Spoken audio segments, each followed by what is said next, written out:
হচ্ছে দেখছি আমরা দীর্ঘদিন মানুষ শুরু থেকে কোরআন পড়ছে, বলছে, চলার চেষ্টা করছে, কিন্তু সবাই একমত আমার মতে মনে হয় যে কেউ মানার জন্যই দাঁড়াতে পারছে না। কি সবাই একমত তো নাকি? অন্তরের কথা, আমার অন্তরের কথা বলছি, কেউ দাঁড়াতে পারছে না এটা মানবো বলে। তো কেন মানতে পারিনি বিষয়টা এর আগের দিন বলেছিলাম যে পূর্বের জাতিরা কেন মানতে পারেনি। কোরআন খুলে কেউ কি একটু অনুভব করা হয় যে আসলে পূর্বের জাতিরা কেন মানতে পারেনি আর আমরা কেন মানতে পারছি না? একই কথা রিপিট করলাম। আমরা ওকে বলছি, ওকে বলছি, এরা ওই বলে না, ওরা ওই বলছে না, ওরা বলছে এটা ওই পারে না গো, ওরা মানে না গো। আসলেই এই কোরআন একটা পরিপূর্ণ কিতাব আমরা জানি, পরিপূর্ণ কীভাবে? এটা আল্লাহর কথা আছে, আল্লাহর কথা যদি বাদ দিয়ে দেয় তাহলে এটা পরিপূর্ণ না। আবার আল্লাহর কথা আছে, যদি পূর্বের জাতির ইতিহাস বাদ দেয় তাহলে কিতাব পরিপূর্ণ না। আবার যদি বিভিন্ন নবী রাসূলের কাহিনী বাদ দেয় তাহলে এটা আবার কিতাব পরিপূর্ণ না। শেষমেশ আল্লাহর বিধান আছে এতে, কী হুকুম কিনা আকাম করে, সেটাও যদি বাদ দেয় তাহলে কিতাব পরিপূর্ণ না। তাহলে পরিপূর্ণ কিতাব মানতে গেলে আপনাকে সব বিষয় জানতে হবে, সেটা কিতাব থেকে জানতে হবে। তার মধ্যে সবচেয়ে ভাইটাল বিষয় হচ্ছে আমরা কেন দাঁড়াতে পারছি না। আমার যতটুকু অনুভব হয়েছে, পূর্বের জাতি কেন তাদেরকে আমরা অবহেলা করি, নাম শুনলে হয়তো বলি যারা কাফের অস্বীকারীরা, অমুক তো নানা রকমভাবে বলি, মানতে পারেনি। তাদের সামনে এরকমভাবে কিতাব ছিল, বিধান ছিল, চলার মতন পথ তাদের সামনে ছিল, কিন্তু কেন তারা মানতে পারে? তুলনাটা কেউ কিন্তু করে দেখেছেন যে আসলে তারা কেন মানতে পারে আর আমরা কেন সেই একই কারণে মানতে পারছি না? খুব ছোট বিষয়, এটা ও মানছে না, ও এটা মানছে না, এটা বিষয় না। পূর্বের জাতি কেন মানতে পারেনি এই জিনিসটা? তারাও আমাদের মতো এরকম ছিল, আমরা যে জায়গায় দাঁড়িয়ে আছি তারাও এরকম ছিল, তারাই খাবার দাবার ব্যবসা বাণিজ্য সব। কিন্তু যখন কোরআনের কথা বলা হতো, আল্লাহর কথা শোনো, হ্যাঁ ঠিক আছে, আজকে আমরা বলছি ঠিক আছে। যখন মানার কথা বলি, এক একজনের এক রকম অজুহাত, ওনাদের এক রকম অজুহাত, আমার আর এক রকম অজুহাত, ওনাদের এক রকম অজুহাত, আর একজনের এক রকম অজুহাত। এটা পূর্বেও যে একই জিনিস ছিল, আজকেও সেটা হচ্ছে। আসলে কাউকে দোষ দিয়ে কোনো লাভ হবে না। আমরা শুনতে চাই না, বুঝতে চাই না, ইকুয়াল টু মানতে চাই না। আগে পড়বেন, বুঝবেন, শুনবেন, বসাবেন, তারপর তো মানবেন। তার আগে তো মানতে পারবেন না কোনো বিষয়, পারবেন মানতে? তাহলে জিনিসটা পড়ার ব্যাপার আছে, বোঝার ব্যাপার আছে, তারপর মানার ব্যাপার আছে। পূর্বের জাতিরা যখন পড়তো বলতো ভাই ঠিক আছে, এটা তো আল্লাহরই কথা। এখন আপনি বলেন, এই দিন কয়েকের বৃষ্টি হচ্ছে না, প্রচুর কোন রকম বৃষ্টি হচ্ছে না, সবাই বলছে এই পাট খারাপ হয়ে যাচ্ছে, এই এটা খারাপ হচ্ছে, ওটা খারাপ হয়ে যাচ্ছে। একজন পাশে দেখে বলছে আরে ভাই আল্লাহর পানি না হলে কিছু হবে, তুমি যতই পাট সাজো না কেন আর যাই করো না কেন, আল্লাহ পানি না দিলে কিছু যাবে না। তার মানে কি গুরুত্ব কোথায় হলো? আল্লাহর কথাটা বললো অথচ সেই জিনিসটা গুরুত্ব হলো না, সেই গুণাগুণির কোনো গুরুত্ব হলো না। আল্লাহ পানি না দিলে কোনো কিছু হবে না, তুমি যাই করো না। তাহলে সেই গুণাগুণটা তারা ধরে রাখতে পারলো না, যে আল্লাহর পানিটা দরকার, সেই আল্লাহর কথা মানতে হবে, তাই তো? সেই গুণাগুণটা আমরা ধরে রাখতে পারি। তাহলে কাউকে দোষ দিয়ে কাউকে অবহেলা করে কোনো লাভ হবে না।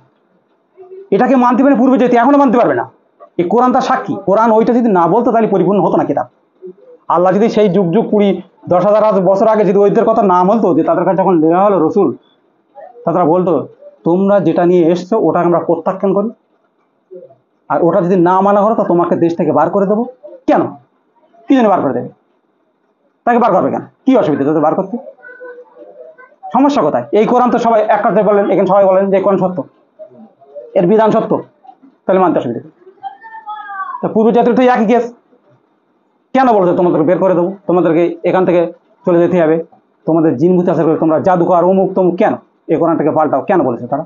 আজকে কি আপনি সেই কথা বলছি কিনা বলেন না? বলেন আপনি সেই কথা বলছি কিনা বলেন না? বলেন আল্লাহ তো কোরআনের ভাষা দিয়েছে, তিনি তুলে ধরেছেন এই কথা, আর আজকে আমরা অন্তরের ভাষা দিয়ে সেটা বুঝিয়ে দিচ্ছি যে আমরাও একই কথা বলছি। তাহলে বিষয়টা দেখা দিয়েছে পূর্বের জাতিরা কেন মানে আমরা মানতে পারছি না। কাউকে দোষ দেন না, কোনো লাভ হবে না কাউকে দোষ দিয়ে।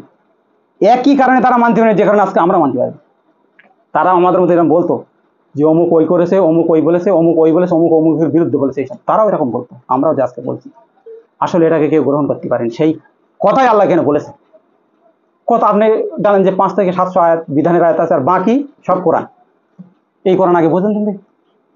আমি তো দেখেছি, আমার কেন যতটুকু দেখেছি, আসলে আমরা মানতে পারিনি পূর্বে যেভাবে মানতে পারিনি তারা, ঠিক সেইভাবে আমরা মানতে পারছি না, আমরা নিতে পারি। এটা বলতে খুব ভালো, লোককে উপদেশ দিতে খুব ভালো, অন্তরে ধারণ করা খুব কষ্টকর। কি হ্যাঁ কি না? খুব কষ্টকর জিনিস, যেটা আমি আমার নিজে থেকে দেখছি, কার কি হলে আমি জানি না, যতটুকু কোরআন থেকে যতটুকু দেখি।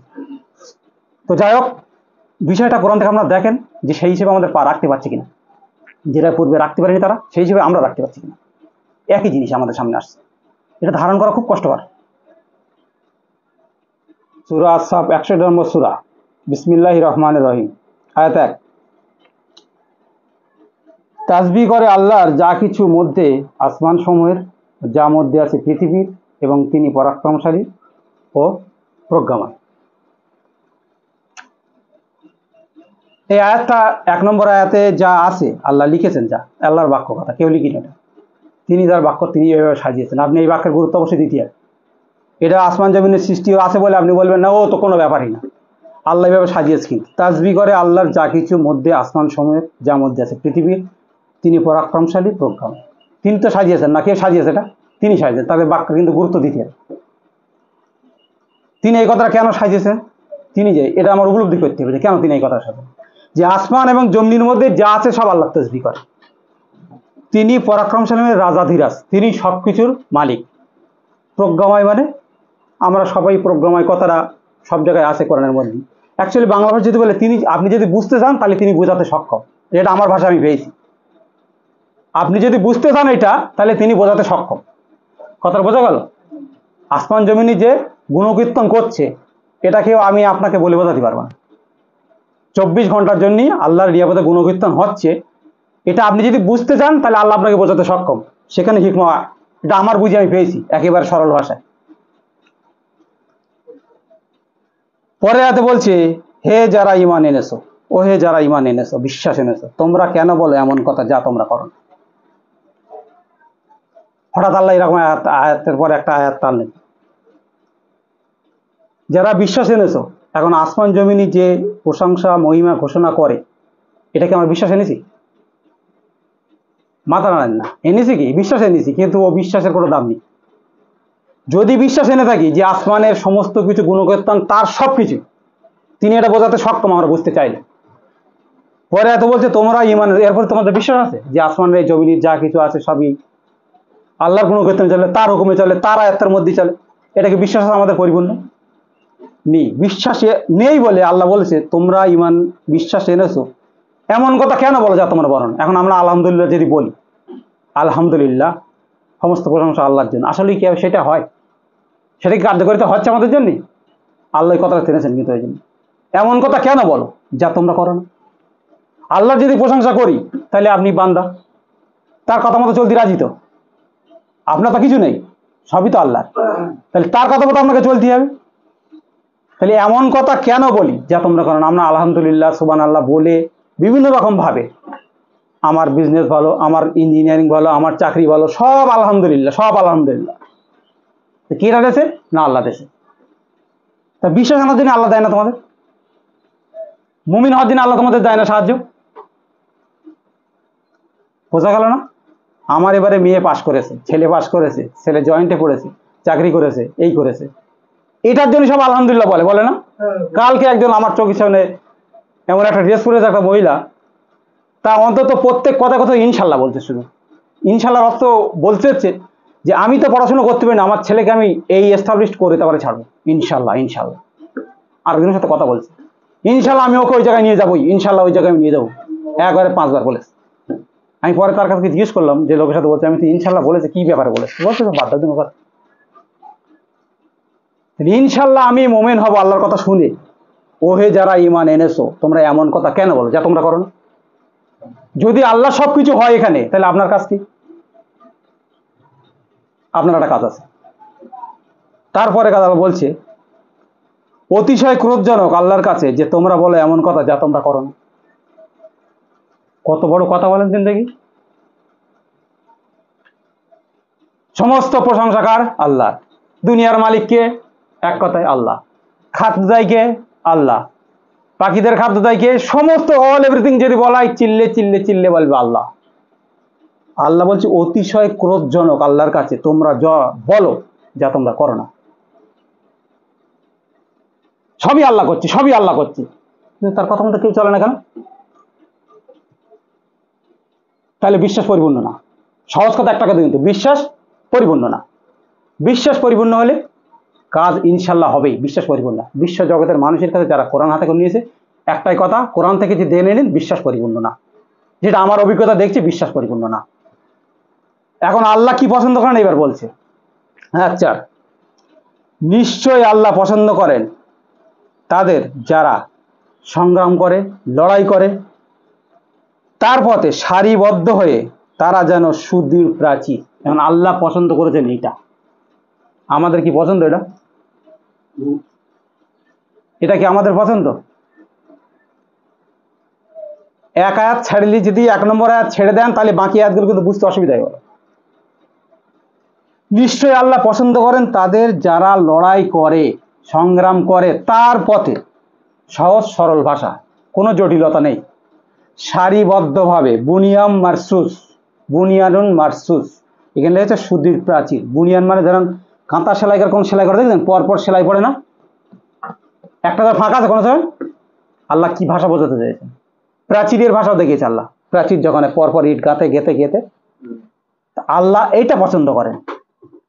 তোমরা সারিবদ্ধভাবে আল্লাহর পথে সংগ্রাম করো, এটা আল্লাহ পছন্দ করে। এটা হেনতলা কথা না, মুখে মুখে বলার কাজ না। এটা প্রত্যেক ব্যক্তি তার নাফসের সাথে এক হয়ে তারপর সারিবদ্ধ হবে। সারিবদ্ধ কেন নেই আজকে? কেউ কারো নাফসে এক করতে রাজি না, নাফসের খোয়াইশ কেউ পরিত্যাগ করতে রাজি না। তারা চাইছে ওই খোয়াইশটা রেখে বাকি এটা আমরা দিন করবো। ওটা দিন হবে না, ওটা হবে ধর্ম। ধর্ম বানানো হয়েছে ফাঁকি দেওয়ার জন্য। আল্লাহর হুকুম, আল্লাহর কথা, আল্লাহর বিধানকে ফাঁকি দেওয়ার জন্য ধর্ম বানানো হয়েছে। প্রত্যেক গোষ্ঠী, পৃথিবীতে যত গোষ্ঠী আছে সব আল্লাহর এই স্রষ্টার কথাকে না মানার জন্য এটাকে বানানো হয়েছে। আমরাও সেই পথে পৌঁছি, আমরাও তার বাইরে না, আমরা তার বাইরে না। আমাদের একটা শিডিউল সাজিয়ে নিয়েছি, এই টাইম ওই করবো, ওই সকালে উঠবো এই টাইম 10টায় ওই করবো, ওটাই এ করবো, ওই কটায় লাঞ্চ করবো, বিকেলে এটা করবো, সন্ধ্যায় একটু যাবো, রাত্রে একটু যাবো, বাকি টাইম ভেবে চলবে। এইভাবে আমাদের দিন চলে। এই সাধনা আল্লাহর কাছে না, এটা কোনো আল্লাহ সাবিলিল্লাহ, আল্লাহর পথ না। এটা বুনিয়ানুম মারসুস, এই পথ না। আল্লাহ যেটা পছন্দ করেছে, নিশ্চয়ই আল্লাহ পছন্দ করেন তাদের যারা সংগ্রাম করে তার পথে সারিবদ্ধভাবে। আল্লাহর কথা কেউ পছন্দ? কারোর পছন্দ না। আল্লাহ এটা পছন্দ করেছেন, তাতে পৃথিবীর মানুষ এটা পছন্দ না। তাহলে আল্লাহ শুকরিয়া কেটা করে? কি বলে আল্লাহ আসমান জমিনের মালিক? মিথ্যে বলে সব, মিথ্যে বলে সবগুলো। আল্লাহ যেটা পছন্দ করেন আমরা কেউ পছন্দ করি এটা। আমি এখানে সবাইকে বলছি, কে পছন্দ করেন এটা আমরা। তারপরে আর দেখেন তার দৃষ্টান্ত আল্লাহ দিচ্ছে একটা। যখন বলেছিল মুসা তার জাতিকে, হে আমার জাতি, তোমরা কেন আমাকে কষ্ট দাও, যে আমি আল্লাহর রসুল তোমাদের প্রতি। অতবার যখন তারা বক্রতা অবলম্বন করলো, আল্লাহ বক্র করে দিন তাদের অন্তরসমূহকে, এবং আল্লাহ পথ দেখান না ফাসেক জাতিকে। এটা শোনাচ্ছে কাকে? সালামুনা মোহাম্মদকে। কার ঘটনা? মুসার ঘটনা। মুসার কাছে আল্লাহ আসমান জমিনের খবর কি মুসার কাছে আসেনি? সেই ঘটনা সালামুনা মোহাম্মদকে দিয়ে সংবাদ জানাচ্ছে, শিক্ষা দিচ্ছে সালামুনা মোহাম্মদকে। যখন মুসার কাছে এই কথা বলেছিল, ঠিক এই কথা, এই যে আয়াতটা, আল্লাহ তাদের ভালোবাসেন যারা আল্লাহর পথে লড়াই করে সারিবদ্ধভাবে। মুসার এই ঘটনাটা সালামুনা মোহাম্মদ কাছে শোনাচ্ছে। মুসার কওমকে যখন বলেছিল মুসা যে আমি তোমাদের জন্য আল্লাহর রসুল, আল্লাহর প্রেরিত রসুল। আল্লাহর প্রেরিত রসুল মানে তিনি কি সম্রাট? এরম না। আসমান জমিনের ক্ষমতার মালিক আল্লাহ, যেটা 1 নম্বর আয়াতে বলা হয়েছে, সেই কথাটা তিনি বলে পরপর সাজিয়ে দেয় বলছিলেন তখন এই কথাটা। তখন তার কওমকে যখন বললো যে তোমরা কেন আমাকে কষ্ট দাও, আমি তোমাদের আল্লাহর কথা বলছি তো, সেই স্রষ্টার কথা বলছি তো, যিনি তোমাদের সবার মালিক, তোমরা আমাকে কেন কষ্ট দাও? সেই আল্লাহর কথা বলছে বলে সে আল্লাহ রসুল, আল্লাহর বার্তা পাও, তোমরা কেন আমাকে কষ্ট দাও? সে তো অন্য কিছু বলেনি, কার জমি দখল করতে আসেনি, তাই ক্ষতি করতে আসেনি। আমি তোমাকে আল্লাহর সুবহানাহু ওয়া তাআলার কথা শোনাতে চেয়েছি, তোমরা কেন আমাকে কষ্ট দাও? আমি যে তোমার হয়তো আল্লাহর রসুল। এই কথাটা মানতে পারেনি, তখন তারা বক্রতা অবলম্বন করে। তারাই আল্লাহর এই পছন্দ জিনিস, সারিবদ্ধ লড়াই করা জিনিস তারা পছন্দ করে। তারা যার সে ব্যক্তিগত খয়েশ নিয়ে পড়ে থাকতো, যেটা আমরা আছি, তারা এই জিনিস পছন্দ করেনি। আল্লাহ তাদের বক্রতা অবলম্বন করো, আল্লাহ তাদের সেই বক্র পথ অবলম্বন করে তাদেরকে পথভ্রষ্ট করে দিলেন। আর আল্লাহ ফাসেক জাতির কোনো পথ দেখান না। অন্তরে কি দাগ কাটে যে আমরা কি ফাসেক না মুমিন? আগে ভেবেলেন আমরা ফাসেক বলে তাহলে মুমিন হতে পারবো, আর ধরে রাখেন যে আমরা প্রতিদিন কোরআন অনুসরণ করি, কোরআন পড়তে আসি, এই জন্য আমরা মুমিন হই। ভুল কথা। নিজের অন্তরে যেটা খোয়াইশ করবেন আল্লাহ সেটা পূরণ করে দেবে। আপনি ফাসেক বলেন তাহলে আপনার মুমিন হওয়ার চেষ্টা থাকবে। আর যদি মনে করেন আমি মুমিন হয়ে যাচ্ছি, কোরআন হাতে ধরেছি, আর কখনো মুমিন হতে পারবেন না। মুমিন হওয়া তো সহজ কথা না। আপনার চোখের সামনে একজন মেডিকেল ডাক্তার আছে, দেখে দেখে মেডিকেল ডাক্তার হতে পারবেন। একজন ড্যান্সার আছে, একজন ডান্স করতে, একজন সিঙ্গার আছে, দেখে দেখে নাচ করতে পারেন। বিভিন্ন রকম কাজ দেখে প্রত্যেক করছে নাকি করেন? সামনে থাকলে তার আইডিয়া দেখে প্রত্যেকে বিশ্বে সবাই করছে এই কাজটা। তো আপনার সামনে যদি একটা মুমিনকে দাঁড় করানো হয়, এই সালামানা মোহাম্মদকে দাঁড় করানো হয়, সালামানা মুসাকে দাঁড় করানো হয়, এই কথা অনুযায়ী আপনি কি তার কথা মানতে পারেন? তার মধ্যে চলতে পারবেন? ডিবেটের কোনো জায়গা নেই কোরআনে, ফালতু সব তর্ক বিতর্কের কোনো জায়গা কোরআনে নেই। এটা আমরা ইচ্ছা করে করি, সময় কাটানোর জন্য, জ্ঞান গরিমা দেখানোর জন্য করি। জ্ঞান যদি থাকে এখানে করেন যে আল্লাহ পছন্দ করেন কাদেরকে, সারিবদ্ধভাবে লড়াই করতে পারি কেন আল্লাহর পথে, ভালো মন্দের বিচার করে সেই পথে থাকতে পারি কিনা, দেখেন এইটা বিচার করার বিষয়। জ্ঞান গরিমা ওইসব বিষয় না, ও জ্ঞানের কোনো দাম নেই। 6 ঘন্টা 8 ঘন্টা লেকচার দে, এখানে একটা ওখানে একটা ওখানে একটা এখানে একটা, ওর মিলকে কোনো লাভ নেই। আল্লাহ মিলাচ্ছেন কথা দেখেন। মুসা তার কমকে বলল যে তোমাদের প্রতি আমি আল্লাহ রসুল, কত কষ্টের কথা, তোমরা আমার কেন কষ্ট দিচ্ছ? আজকে ধরেন আমি কোনো রসুলের না, তাদের পা ধুলার যোগ্য না, শুধু তাদের আনুগত্য করে কথা আল্লাহর কথাটা বলছি আপনার সামনে। আপনার কি সবাই মিলে এখন আপনার কথা মানবে?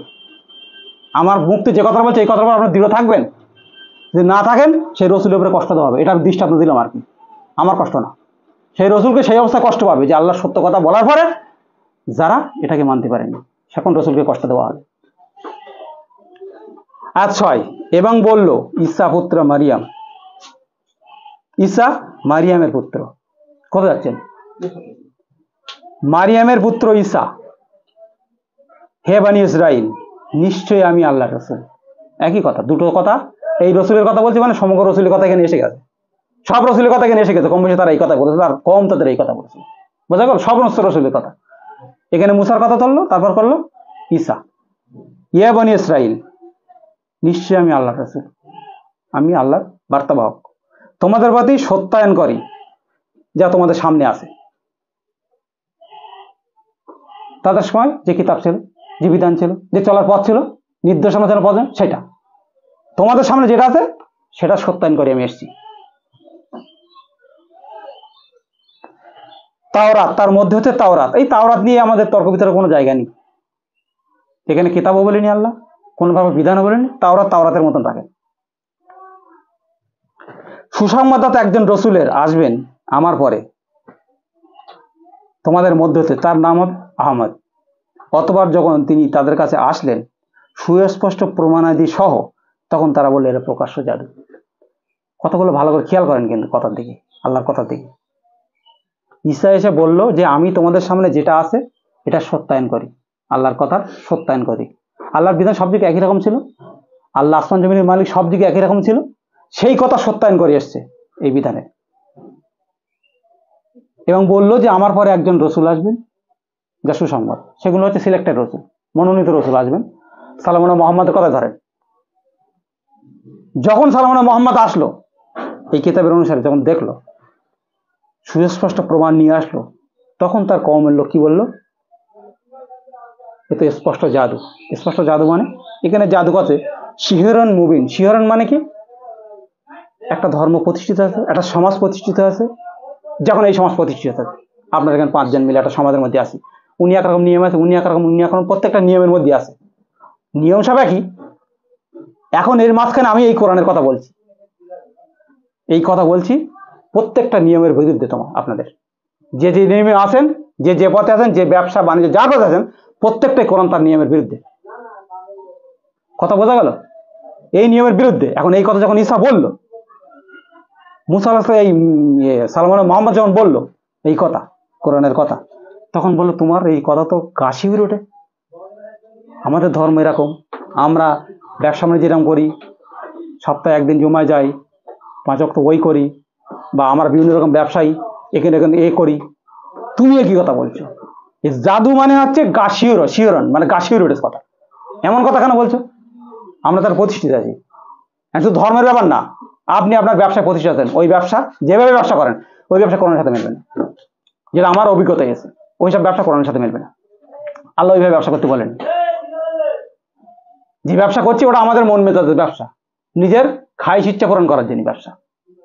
আল্লাহ যেভাবে ব্যবসা করতে বলেছেন, পছন্দ করেছেন যে ব্যবসা যেভাবে বলেছেন, আমরা কিন্তু ওইভাবে করিনি।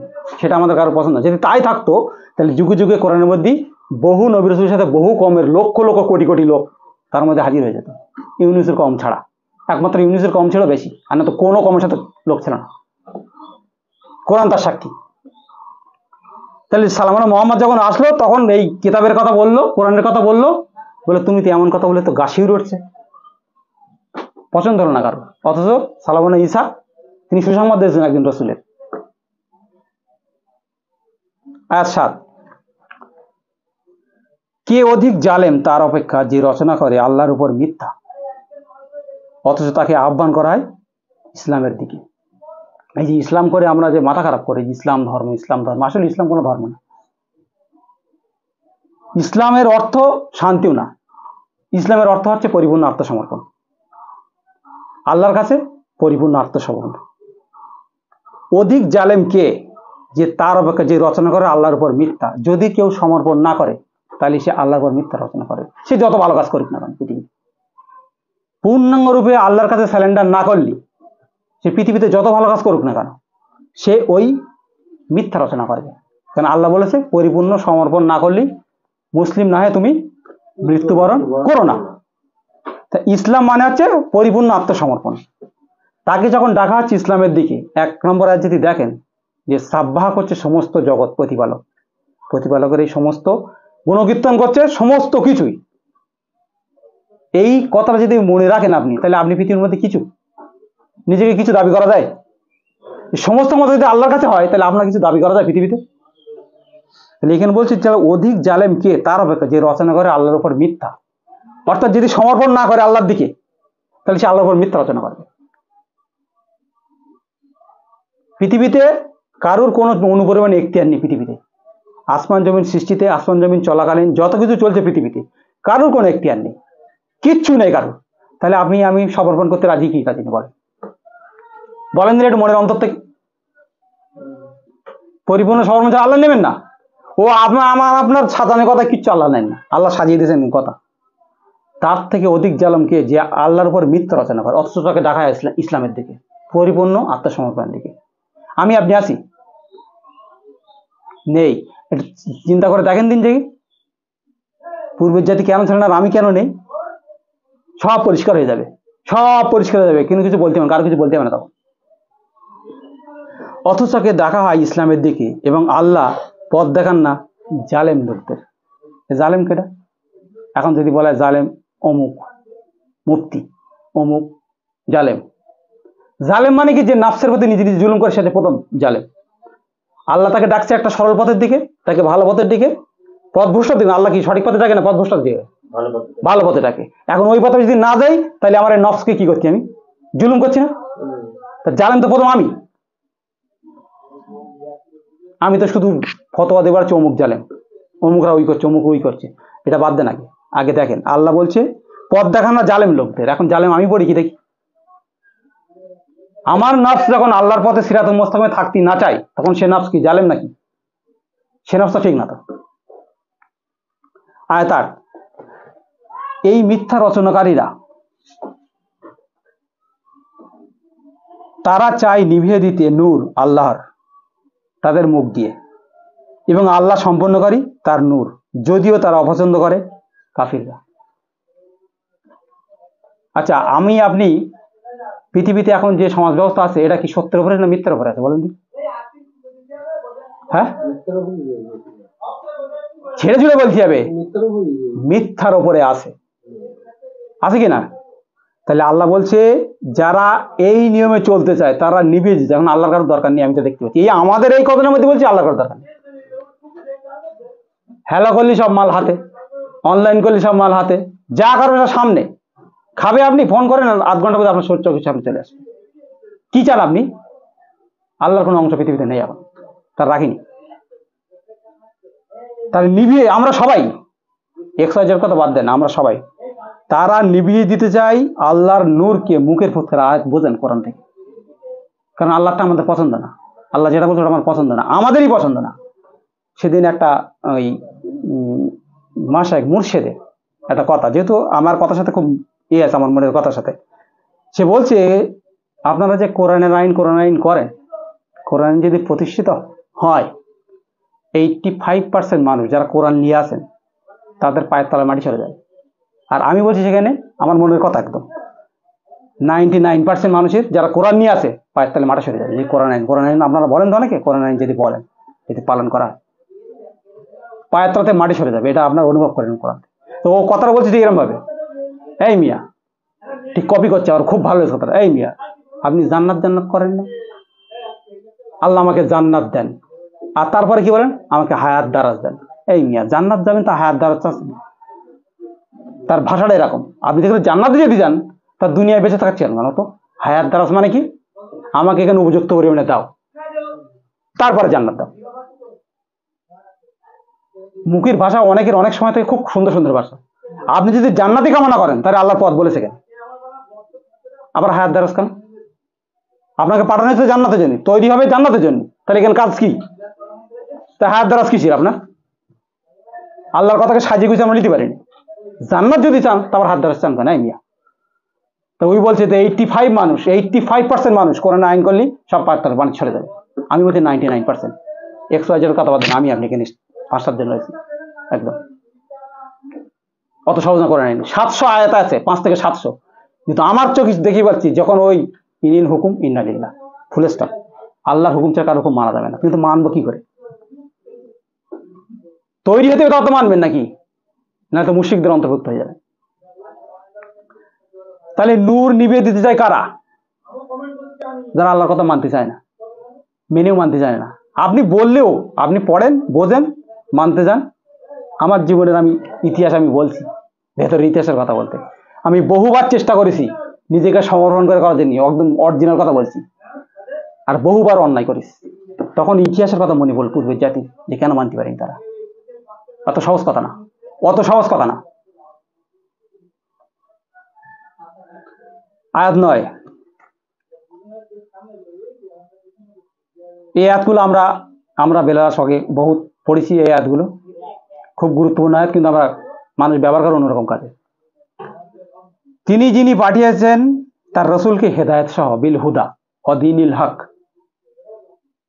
শুনে শুনে এই আয়াত মাথা খারাপ হয়েছিল আমাদের, একসময় বিশাল শুনতে পেয়ে যাবে, আর প্রয়োগ হয়তো অন্যভাবে। সেটা তিনি সেই আল্লাহ পাঠিয়েছেন তার রসুলকে হেদায়েত সহ বিল হুদা ও দীনিল হক, সত্য দিন। এই সত্য দিন মানে কি? এই সত্য দিন পৃথিবীর সব বানিয়ে নিয়েছে, যে সত্য দিনটা আসলে। আর বিল হুদা কি? হেদায়েত সহ, রসুলকে হেদায়েত নামা দিয়েই পাঠানো হয়েছে। আর সত্য দিন মানে কি? এই দিনটা কার? এই দীনিল হক। আমরা যেটা প্রতিষ্ঠিত করি ওইটা দীনিল হক, আগে আমরা ধরে গেছি। আগে ওই দীনিল হক না, আল্লাহর দিন প্রতিষ্ঠিত করতে। আল্লাহর দিন মানে কোনটা? আবার সে আইন আসে, আগে বুঝতে হবে, আইনটা পরে আসবে। আল্লাহর দিন মানে কি? তিনি 1 নম্বর আয়াতে কি পড়েছি আমরা? সাব্বাহা লিল্লাহি মা ফিস সামাওয়াত, সমস্ত গুণকীর্তন প্রশংসা আল্লাহর জন্য। আপনি বাড়ি থেকে এই পর্যন্ত এসছেন, আপনার নিজের কারিশমায় এসছেন মনে হয়? নিজের কারিশমায় এখান থেকে এসছেন বাড়ি থেকে এই পর্যন্ত? এটা কি মনে হয়? মনে হয়? মনে হলে ভুল করবেন। প্রত্যেকটা নিয়ামতের পেছনে আল্লাহর কার্যকারিতা আছে, ক্ষমতা আছে, বল প্রয়োগ আছে, প্রত্যেকটা। এটাকে দিন বলা হয়। তিনি যদি সূর্য না পাঠাতেন তাহলে এই পৃথিবীর যা মানুষ আজকে যা কাজ করার কথা, একটা কাজও করতে পারত না। এই নিয়মের কথা বুঝতে পারবে? এটাকে দিন বলা হয়। তিনি পানি বর্ষণ না করলে পৃথিবীর মানুষ কিছু হবে না। হবে কি? প্রত্যেকটা নিয়ামতের জিনিস তিনি যদি না ঠিক করে দেন, ওটাকে দিন বলা হয়। আল্লাহ ওই দিনকে ঠিক করেছে, আজকের সেই দিনকে পুরো খণ্ডখণ্ড করে দিয়েছে। আল্লাহর দিন বলে আর কিছু নেই। ওইটাকে প্রতিষ্ঠিত করেন, ওই দিনটা প্রতিষ্ঠিত করা বলা হয়েছে। আল্লাহর সূর্যের কথা কেউ ভাবে না, সব নিজের মতো করে পছন্দ করে সব তৈরি করলে, কিন্তু আল্লাহর কথা কেউ ভাবে না। বৃষ্টির কথা ভাবে না, জমিনি ফসলের কথা ভাবে, কোনো কিছুর কথা ভাবি আমরা? কিচ্ছু ভাবি। সমস্ত সেই জিনিসটা প্রয়োগ করে, বিষ প্রয়োগ করে, সেই বাতাসে সংমিশ্রণ। এখন মানুষ অক্সিজেন নিতে কষ্ট হয় নাকি? অক্সিজেন নিতে মানুষ কষ্ট পায়। এখন বাতাস এমন মিশে গেছে বিষে যে পাখিরাও কষ্ট পায় তাদের শ্বাস প্রশ্বাস নিতে। হ্যাঁ কি না বলেন? এত বিষাক্ত হয়ে গেছে পৃথিবী। নিজের ছেলে নিজে বিষ খাওয়াচ্ছি কিনা? লোকের ছেলে বিষ খাওয়ার জন্য নিজের ছেলে বিষ খাওয়াচ্ছেন। আমি বিষ খাওয়াচ্ছি লোকের ছেলের, বাজারটা কিনে আছে, আমার নিজের ছেলের জন্য বিষ আনছে কিনা? তাহলে আল্লাহর যে সিস্টেমে দিন দিয়েছে, যে সিস্টেমে পবিত্র হালাল তাইয়্যিবা তিনি দিয়েছেন, সেই দিন পৃথিবী কোথাও নেই, সেই সিস্টেম কোথাও নেই। পুরো সিস্টেমটা বিকৃত হয়ে গেছে। এইটা দিনিল হক, তিনি দিয়ে পাঠাইছেন, এইটা সত্য দিন। এইটা এই সার্কুলার সিস্টেম যদি না থাকতো পৃথিবীতে কিচ্ছু হতো না। সেই হালাল তাইয়্যিবাদের পৃথিবীতে তিনি পাঠিয়েছিলেন, আর সেইটাকে আমরা নিজেদের মতো বানিয়ে পুরো বিকৃত করে ফেলি সব। এখন এই দিনটাকে প্রতিষ্ঠা করতে হবে, তারপর আপনার আইন প্রতিষ্ঠা করবে। আপনি খামাখা আইন প্রতিষ্ঠা করবেন কিসের উপরে? বিষের উপরে আইন প্রতিষ্ঠা করবেন? আপনি আল্লাহর আইন মেনে মানুষকে বিষ খাওয়াবেন? হবে এটা সম্ভব? কোন মানুষ, ইমানদার ব্যক্তি আল্লাহর আইন মেনে কোনো বিষ, বর্তমান যে সমাজে চলছে এই বিষ খাওয়াতে পারবে কেউ? সেটা তার ইমান থাকবে সেটা? তাহলে পরিপূর্ণ ইমান মানে কি চিন্তা করে দেখেন। আল্লাহ সেই দিন পুরো নষ্ট হয়ে গেছে, কিচ্ছু নেই আর। এই দিনকে জীবিত করতে হবে আমাদের চেষ্টা। এটা পরিপূর্ণ করা আমার দায়িত্ব না, যার জন্য সারিবদ্ধভাবে লড়াই করতে বলেছে আল্লাহ। বুনিয়ানুন মারসাস, সুতোর পর সুতো, কোনো ফাঁকা রাখলে হবে না। কোনো দিকে খেয়াল করো না, সংসার না জীবন না ব্যবসা বাণিজ্য, ওসব পরে, যদি কোরআন মানতে চান। আর যদি মনে করেন না ব্যক্তিগত ভাবে, তখন কোনো মিথ্যা রচনা করবেন। যে দায়িত্ব দেখেন পাঠানো হয়েছে, এখানে ভোগ করার দায়িত্ব জন্য কাউকে পাঠানো হয়নি, এখানে দায়িত্ব দিয়ে পাঠানো হয়েছে। সেই দায়িত্ব পালন করার পরে আল্লাহ জান্নাতে যাবে। ভোগ করার, নিয়ামত করার যে দায়িত্ব সেখানে গিয়ে হবে, এখানে কিছু করার যায় না কিন্তু, যদি কোরআন মানতে চান। আর যদি মনে করেন না ওই মিশ্রিত করবেন, তাহলে যে যেমন করছেন সেটা করতে পারেন। তাহলে তিনি পাঠিয়েছেন তার রসুলকে হেদায়েত সহ ও সত্য দিন দিয়ে, তা বিজয়ী করে যেন সর্বপ্রকার দিনের ওপর, যদিও মুশরিকরা অপছন্দ করে। এই মুশরিকরা আল্লাহর দিন আমাদের পছন্দ না। আমি মানুষকে খুব গভীরভাবে দেখেছি, অন্তর দিয়ে খুব দেখেছি। মানুষকে এই আল্লাহর যে দিন, যে নিয়ামত দিয়ে আল্লাহ পৃথিবীতে পাঠিয়েছেন, সেই সমস্ত দিনের যে নিয়ামত, সেই জিনিস সঠিকভাবে মানুষের কাছে পছন্দ না। বিষ খাচ্ছে তো খাচ্ছে, কোনো ব্যাপার নেই। এগুলো বলবে এই বিষ না দিলে মাল ফসল হবে না। তো সত্যের সাথে ভালো মন্দ, একটা ফলের সাথে খারাপ ফসল মিশাতে কেন বলো না? ব্যবসায় লস হয়ে যাবে। আচ্ছা আল্লাহ বাবা, তুই আজকের ভালো ফসলের সাথে, ভালো ফলের সাথে খারাপ ফল দিচ্ছি, ঠিক আছে, কালকে যখন ফল আনতে যাবে ওই ফলটা কোথাতে আসবে? ওটা তো আল্লাহর কাছে আসবে। তাহলে তিনি ভালো ফল দিতে পারেন না, তাহলে তুই খারাপ ফল দেবে কেন? সেখানে বিশ্বাসটা নেই যে আল্লাহ আমাদের দিবে। আল্লাহ বলেছে তোমরা পরিপূর্ণ ঈমান হলো মাটি ফুঁড়ে তোমাদের রিজিক তৈরি হবে। আল্লাহ বলেছে কেন? আয়াতের মধ্যে, কোরআনের মধ্যে আছে। আর আমরা নিজে রিজিক বানিয়ে নেওয়ার চেষ্টা করছি। কলাই কি করে বছরে দুবার হবে? কবি সারা বছর পাওয়া যাবে কি করে? কি করে হাত বাড়ালে সব পাওয়া যাবে সাথে সাথে? আসলে কি ওটা পুষ্টিকর জিনিস? ওটা পুষ্টিকর জিনিস হবে? কখনোই না। তাহলে আল্লাহর দিন পৃথিবীর 1% মানুষের পছন্দ না। আল্লাহ যে হিসেবে দিন সাজিয়ে দিয়েছেন সেই দিন কারো পছন্দ না। তাহলে বলছে সর্বপ্রকার দিনের উপর এইটা তোমরা বিজয়ী করো। বিজয়ী মানে কি? আমরা বিজয়ী মানে কি শ্যাম্পিং দিয়ে উল্লাস করি, এটা না বলো। আল্লাহর দিন বিজয় হয় মানে এটা না। আল্লাহর দিন বিজয় মানে আপনার দায়িত্ব বেড়ে যাবে। আপনি এখানে দায়িত্বের মধ্যে প্রচুর থেকে যাবেন, নিজের নফসকে পরিশুদ্ধ করার জন্য প্রচুর দায়িত্ব পেয়ে যাবেন তখন। এটাকে আল্লাহর দিন বলে। আল্লাহর দিন মানে না এই ভাই ওখানে যাও আমি গাড়ির মধ্যে বসে আছি, এই না, এটা আল্লাহর দিন না। আমি সম্রাট তুমি ওখানে যাও, এটা আল্লাহর দিন না। আল্লাহর দিন মানে এখানে দায়িত্ব পালন করতে হবে। কে কত দায়িত্ব পালনে আল্লাহর কাছে গ্রহণযোগ্য হবে সে তত জান্নাতে তার জানি সার্টিফিকেট বের হবে। এটা আল্লাহর দিন। বিজয় মানে এই নয় উৎসব করবো, বিজয় মানে বিজয় মানে একটা সুশৃঙ্খল জাতি তৈরি হবে একটা মানুষের। মানুষের ভেদাভেদ হবে না, মানুষের মধ্যে অহংকার করবে না, কোনো অহংকার থাকবে না সেখানে। আমি আপনার প্রতি অহংকার হবো না, উনি আমার প্রতি অহংকার হবে না, এর নাম দিন। আর আজকে তো আমাদের অহংকারে পরিপূর্ণ একদম। আয়াত 10 এখন বলছে যদি তোমরা পছন্দ করো, ওহে যারা ঈমান এনেছো, আমি তোমাদের কি সন্ধান দেব একটা ব্যবসার, তোমাদেরকে মুক্তি দেবে কষ্টদায়ক আযাব থেকে। আল্লাহর কথা কি ক্লিয়ার? ইয়া আইয়ুহাল্লাযিনা আমানু, হে যারা বিশ্বাস এনেছো, মুমিন হয়নি বলো। যদি বিশ্বাস তোমরা এনে থাকো তাহলে তোমাদেরকে একটা ব্যবসা, এখানে তিজারত মানে ব্যবসা হয় না, তবু ব্যবসা ধরে হয়, বাই মানে ব্যবসা, এমন একটা সম্পদের, এমন একটা ব্যবসা তোমাদেরকে সন্ধান দেবো তোমাদেরকে মুক্তি দেবে কষ্টদায়ক আযাব থেকে। কথাটা কি কানে ঢুকেছে আমাদের? আল্লাহ আমাদেরকে ডিরেকশন দিন তার বার্তাভার মধ্যে। ওই যে রসুলের প্রতি বিশ্বাস আনতে এরম ভাবে রসুলের মধ্যে মাধ্যমে এই কথা সন্ধান দিচ্ছেন আমাদের কাছে। তোমাদেরকে একটা সন্ধান দেবো ব্যবসার, যা তোমাদেরকে কষ্টদায়ক আযাব থেকে মুক্তি দেবে। কি সেই ব্যবসা? বলছে তোমরা বিশ্বাস আনো আল্লাহর উপর ও তার রাসূলের উপর। সর্বপ্রথম যে কাজটা আল্লাহ বলেছে, তোমরা বিশ্বাস আনো দৃঢ়ভাবে আল্লাহর ওপর। এই আল্লাহর উপর বিশ্বাস আমরা যতই বলি না কেন, বিশ্বাস আছে, বিশ্বাসের সব ঘাটতি আছে। আল্লাহকে আল্লাহ বলে আমরা স্বীকার করি না। আল্লাহ আগে আল্লাহ বলে স্বীকার করতে হলে কোরআনের মধ্যে সম্পূর্ণভাবে সাবজেক্ট দেওয়া আছে কিভাবে আল্লাহকে আল্লাহ বলে স্বীকার করতে হবে। তিনি যে আল্লাহ, বহু জায়গায় দেওয়া আছে, তিনি এই আল্লাহ, তিনি এটা করেন, এই তোমাদের আল্লাহ, এই তোমাদের রব, এই তোমাদের প্রতিপালক। বহু দৃষ্টান্তে আল্লাহ বলেছে এর মধ্যে, কোরআনের মধ্যে বহু জায়গায়, এক জায়গায় বলে। তোমরা বিশ্বাস আনো আল্লাহর প্রতি, তার রসুলের। রসুলের প্রতি কি আর বিশ্বাস আনবে? রসুল তো এখন নেই, রসুল নেই, কিন্তু জীবনে রসুলের কথা হচ্ছে কেন? তাদের মুখ দিয়ে এই কথা বার হয়েছিল। কোরআনের মধ্যে যা 25 জন রসুলের নাম বলায়, তাদের যে জীবন হিস্ট্রি এর মধ্যে আছে, কারোর কোনোদিন কি সময় আছে তাদের হিস্ট্রিগুলো দেখার? আউট হিস্ট্রি বাদ দাও, রসুলকে আসলে কে রসুল, তাকে রসুল কেন পছন্দ করেন, মনোনীত কেন করেছেন, আর তিনি কি ডিপেন্ডেন্ট ভাবে চলেছেন, সেই জিনিসগুলো দেখার ব্যাপার আছে। এমনি এমনি রসুল না, মনোনীত রসুল এমনি এমনি হয়নি। তারা যেমন তেমন রসুল বললে হয় না। তাদের জীবন ইতিহাস কি চলেছে, তারা কি এই আমাদের জীবন চলছে এই জীবনে তারা চলেছিল? ইতিহাস বলে, এতে সাক্ষ্য দেয় কোরআন। তাদের কাজ ছিল এই দিনকে পরিপূর্ণ করা, এই আল্লাহর দিনকে সতেজ করা, তাদের কাজ ছিল এটাই। তারা এর জন্য সারিবদ্ধ লড়াই করেছে যে আল্লাহ সেই নিয়ামতের দিন সমস্ত নষ্ট হয়ে গেছে, সেই দিনকে পরিপূর্ণ দিন, যেখানে আল্লাহর কথা হবে, সেখানে এটা আল্লাহরই দিন, এটা আল্লাহ দেয়, এটা আল্লাহ সবকিছু করার।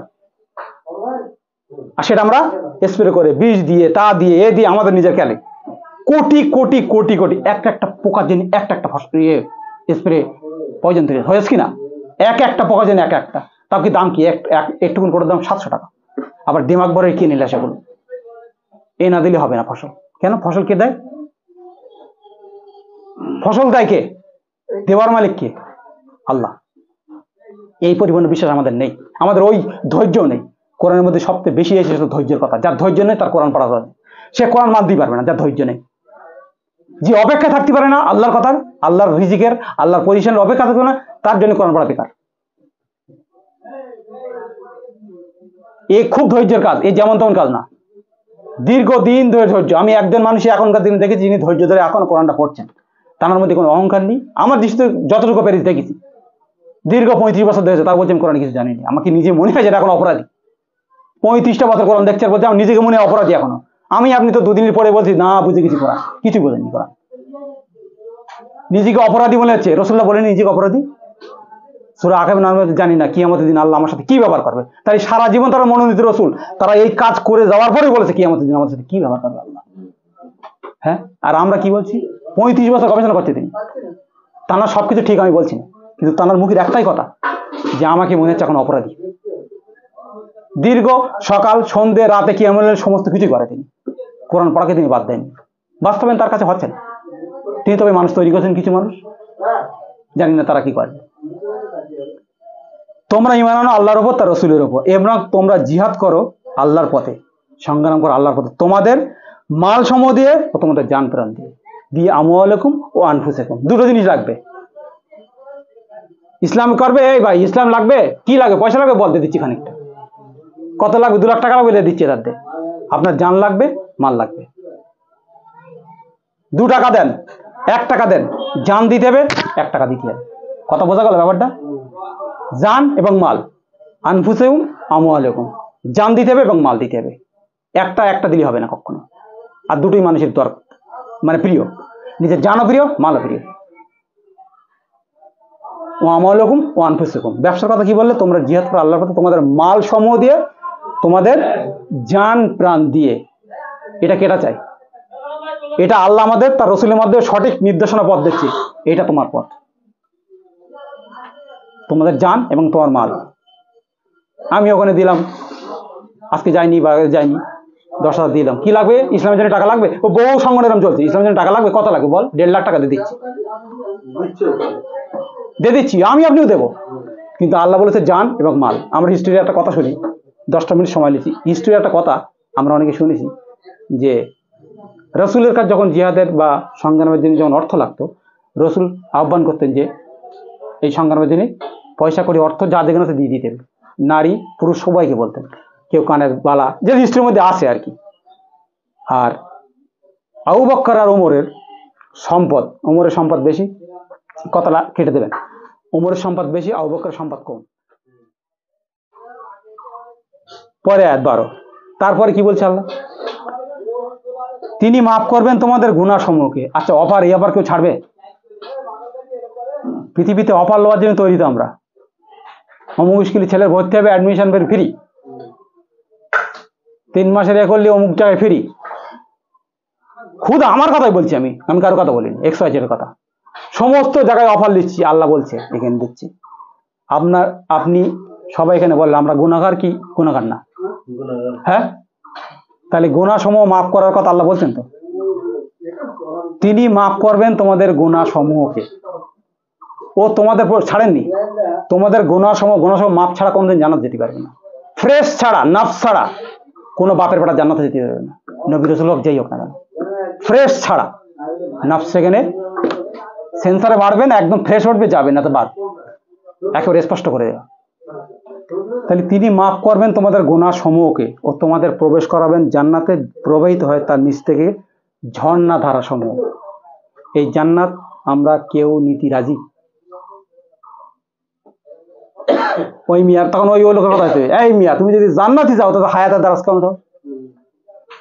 জান্নাতের প্রত্যাশী আমরা কেউ না।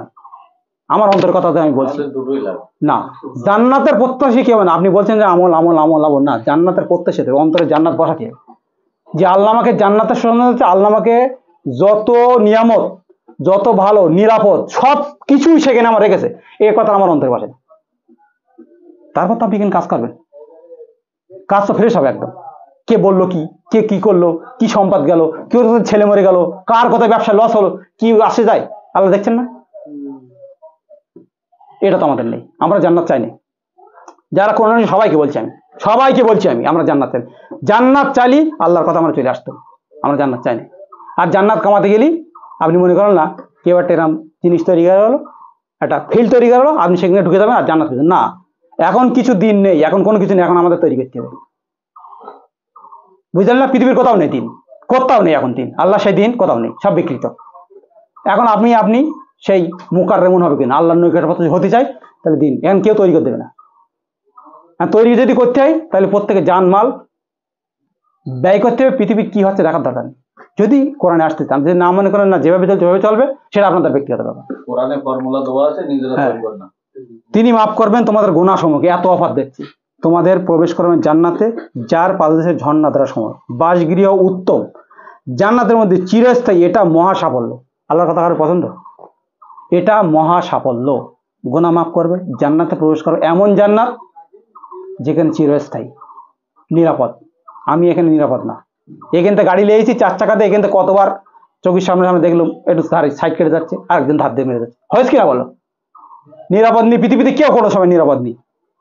কিন্তু আল্লাহ জান্নাতের এমন সময় সেখানে নিরাপদ, কোনো চিন্তা থাকবে না, কোনো কিছু ফিকির থাকবে, কোনো কিছুই থাকবে না সেখানে। এটা আমরা নিতে চাই। মনে হয় জীবনে চলার পথে কত জায়গায় কত ঘা খেয়েছেন বলেন, কার নেই? কেউ ধাক্কা খেয়েছেন, কেউ খেয়েছেন, কারো গালি খেয়েছেন, কোনো রকম কটূক্তি শুনেছেন, বহু কিছু শুনেছেন তো সবাই। কিন্তু জান্নাত এমন একটা জায়গা, সেখানে কোনো কটু কথা কেউ শুনবে না। আল্লাহর কথা শুধু স্মরণ করতে হবে, কথা কোনো কটু কথা শুনবে, সেখানে নিরাপদ থাকবে। তবে তো আমরা গ্রহণ করতে খাতি পারি না, এটা আমরা গিলতে পারি না, এটা আল্লাহর এই কথাটা। তাহলে এটা চিরস্থায়ী এবং সাফল্য। পরে আর একটা জিনিস দিতে, সেটাও আমাদের পছন্দ না। এবং অন্যটি যা তোমরা পছন্দ করো, নাসরুম মিনাল্লাহে ও ফাতহুন কারীম, আল্লাহ থেকে সাহায্য এবং সুস্পষ্ট বিজয়। নাসরুম মিনাল্লাহ, কথাটা হয়তো সহজ কথা বলি, আল্লাহর থেকে সাহায্য, পৃথিবীতে কোথাও আল্লাহর সাহায্য নেই। আল্লাহর যে সাহায্য কথা এখানে বলছে কোরআনে, এই সাহায্য নেই কোথাও। সাহায্য আছে কিরকম? আল্লাহ আসমান জমি তৈরি করে কি বলছে? তোমরা স্বেচ্ছায় স্বেচ্ছায় এসো, স্বেচ্ছায় করো অনিচ্ছায় তোমরা এসো, সারেন্ডার করো। তারা তো সারেন্ডার করেছো, স্বেচ্ছায় সারেন্ডার করেছো। তাহলে স্বেচ্ছায় অনিচ্ছায় যেভাবে হোক না, আল্লাহ নিয়ামত পৃথিবীতে আছে, কিন্তু এখানে নাসরুম মিনাল্লাহ, আল্লাহর থেকে সরাসরি সাহায্য। সেই সাহায্য দ্বারা আমরা এমন কামনা করবো যে এমন একটা যুগ তৈরি, এমন একটা সমাজ তৈরি হবে, এমন একটা সমাজ তৈরি করতে হবে, সেটা আল্লাহর দেওয়া সমাজ। সেটা যে সমাজের কথা আমরা কল্পনা মাথায় আনতে পারিনি, যে সমাজটাকে আমরা এই সমাজ পছন্দ করি না। তাহলে অন্যটি যা তোমরা পছন্দ করো, নাসরুম মিনাল্লাহ ও ফাতহুন করিম, আল্লাহর থেকে সাহায্য। আপনারা সবাই মনে করেন আল্লাহর মধ্যে সাহায্য, ঘটনাটা অবশ্য আল্লাহ সাহায্য না। আপনার ব্যবসায় সাহায্য, আপনার ছেলে সাহায্য করেছে, আপনার বিরাট বিল্ডিং এ যেটা সাহায্য না, ও তো ইহুদি খ্রিস্টান সমস্ত জাতির মধ্যে আছে কি না? ওরা কি আল্লাহ সাহায্য? নাসরুম মিনাল্লাহ, আল্লাহর থেকে সরাসরি সাহায্য। যেখানে আমি বলতে পারবো খুব যে আল্লাহ আমি তোমার সাহায্য পেয়েছি, ইমানের বলি। কল্যাণ মানে ইমানের বলিয়া নাকি হবে? কল্যাণ মানে আমের বিড়াল খাবো বিরাট, এটা ইমান না, এটা কল্যাণ না। নাসরুম মিনাল্লাহ ফাতহুন করিম, সুস্পষ্ট বিজয়, এটা আল্লাহ আমাদের অতিরিক্ত দেবেন পৃথিবীতে। এই বিজয় কেউ আশা করে না। কেউ গদি চেয়ার ছাড়তে রাজি না, আমার চেয়ার কেউ আমি ছাড়তে রাজি না। আরে ভাই, তোমার চেয়ারের মূল্য কি আছে? সামান্য তো সরকার একটু একটা দিলে সব চেয়ার নড়বড় হয়ে পাগল হয়ে যাচ্ছে, যে এই তো সব লেলে বাকি পারে, সব লেলে যেতে পারে না, সব উঠে পড়ে যাবে, তাই এই বিল মানতে হবে না, বাদ দিতে হবে। কেন বলেন? এই বিল মানতে এখন ওর খেয়াল হয়নি যে এটুকু দিয়েছে, তাহলে কি আপনি? তাহলে এই বিজয়ের আশা ওরা করে না। আমার চেয়ার আমি বসবো, কোরআনটা পড়বো, সময় মতো পড়বো, কিছু কথা বলবো, মনে হলে একটু বাজারে যাবো, মনে হলে একটু ব্যবসা করবো, ছেলের একটু এই করবো ওই করবো, আমার দিন হয়ে গেছে, ঘোড়া রান্ডা। ওটা আল্লাহর দিন না, কোরআনে যে ওটা আল্লাহর দিন না, ওটা আল্লাহর দিন না। আল্লাহ যে দিনের কথা বলেছে ওটা আল্লাহর দিন না। এই জন্যই এই কোরআনের মধ্যেই খুবই কম সংখ্যক হয়েছে যারা মুত্তাকি হয়েছে, মুমিন হয়েছে, সালেহীন হয়েছে, খুবই কম সংখ্যক, এরা মানতে পারেনি। তাহলে এখানে বলা আছে অন্যটি তোমাদের সাহায্য, সেটা হচ্ছে আল্লাহর সাহায্য এবং বিজয়। এই বিজয়ের আশা আপনার মধ্যে যদি অন্তরে করে থাকেন, তাহলে কাজ করতে পারবো আমরা। এই বিজয়টা আমাদের দরকার, সমাজে আমরা দেখতে চাই। আমি কি প্রতিষ্ঠিত, এটা কোনো ব্যাপার না, কোনো ব্যাপারই না। আমার দায়িত্ব আছে এখানে, সেই দায়িত্ব পালন করে আমি জান্নাতে যাবো, এইটা আমার দায়িত্ব। আল্লাহ সূরা সাফের এই 13 নম্বর আয়াত পর্যন্ত যেটুকু বলেছে, শেষ একটা আয়াত 14, ওহে যারা ঈমান এনেছো, তোমরা সাহায্যকারী হও আল্লাহর, আনসারুল্লাহ। এই যে আমরা মুহাজির আনসার বলতাম আগে, এই আনসার আল্লাহ, আল্লাহ সাহায্য করে। আল্লাহ কি কেউ সাহায্য করে? আল্লাহ কোনো সাহায্য দরকার আছে? কিছু দরকার আছে? আল্লাহর দিনের জন্য সাহায্য করবে। তিনি যে সিস্টেম দিয়েছে, সিস্টেমকে বহাল রাখতে হবে। হ্যাঁ, সেটাই তো বলছি না। পরেরটা আবার বলেছে কেন, তোমরা সাহায্যকারী আল্লাহর, আল্লাহর এই দিনের যে সিস্টেম তিনি দিয়েছেন, যে দিন তিনি দিয়েছেন, দিনুল হক, সেই দিনকে বজায় রাখতে হবে। সেই আল্লাহর কথা কোথাও কি নেই, কোথাও নেই, সব বিকৃত করা ফেলেছে আমাদের। তোমরা সাহায্য করে আল্লাহর, যেমন বলেছিল ঈসা, তনাই, মারিয়াম, হাওয়ারিদেরকে, কে আমার সাহায্যকারী আল্লাহর দিকে। ঈসা ইবনে মারিয়াম বলল, ঈসা কে আমাকে সাহায্যকারী আল্লাহর দিকে, তার মানে আল্লাহর দিনের দিকে, আল্লাহর দিনের দিকে কে আমাকে সাহায্য করে। তখন তারা বলেছিল আমরা সাহায্যকারী আল্লাহর দিকে, সেই দিনই যে দিন তিনি দিয়েছেন, আমরা সাহায্যকারী সেই আল্লাহর। কারা বলেছিল? হাওয়ারিরা। আল্লাহ কিন্তু এক্সাম্পল দিতে, এই হাওয়ারিরা, এই হাওয়ারিদের আমাদের কিন্তু এক্সাম্পল, এর অনুসরণ করো। এরা কলো বালা বলেছিল যে আমরা সাহায্য করি, যত কিছু এখন আমরা সাহায্য করি, এই দিনের আমরা সাহায্য করি আল্লাহর দিকে। বলেছিল হাওয়ারিরা আমরা সাহায্যকারী আল্লাহর। অতবার ঈমান আনলো একদল বনী ইসরাইলের মধ্য হতে, আর একদল কুফরি করলো। অতবার আমরা সাহায্য করলাম তাদেরকে যারা বিশ্বাস এনেছিল তাদের দুশমনদের উপর, অতবার তারা বিজয়ী হবে। আলহামদুলিল্লাহ, আমরা কি এই বিজয় দেখতে চাই? ওই বিজয় মানে কথায় আর কি, হাওয়ারিরা বলল ঈসা যে কি আমাকে আল্লাহর দিনের জন্য সাহায্য করি। ঠিক এইভাবে এই কোরআন থেকে তাদের কিতাব ছিল, সামনে সামনে লোক ছিল, তাদেরকে বলেছিল। একদল বলছে আমরা আল্লাহ সাহায্য করি, যারা বুঝেছিল মনে প্রাণে, তারা বলছে আমরা আল্লাহ সাহায্য করি, এই দিনে সাহায্য করি। আর একদল যারা কুফরি করলো, এই আল্লাহ সাহায্যকারী খুবই কম ছিল, সেটাও কিতাবের মধ্যে এসছে। আর একদল তারা এর বিপক্ষে গেল, না ওটা মানা যাবে। আমরা কি আল্লাহ দিনের মধ্যে নেই? আমরা কি ছেলেপিলে মানুষ করিনি? আমরা কি এই পড়াশোনা করাইনি? আমরা কি ওই করাইনি? আমরা কি সাহায্য করিনি? আমরা মানুষই করেন না। আল্লাহর পদ্ধতি সাহায্য করা যেটা বলেছে ওইটা আল্লাহর পদ্ধতি। আমি আপনি যদি কিছু মিশ্রিত করি, সেটা হবে আমরা রচনা করবো, যেটা আল্লাহ বলেছে মিথ্যা রচনা হবে সেটা। তাহলে এখানে হাওয়ারিরা যেটা বলেছিল, আমরা কি এই সাথে অঙ্গীকার করতে পারি? মাথা সবাই আনতে পারি জিনিসটা, যে হাওয়ারিরা বললো আমরা তোমার সাহায্য করি। তাহলে আমরা কি এই সাহায্যকারী হতে পারবো?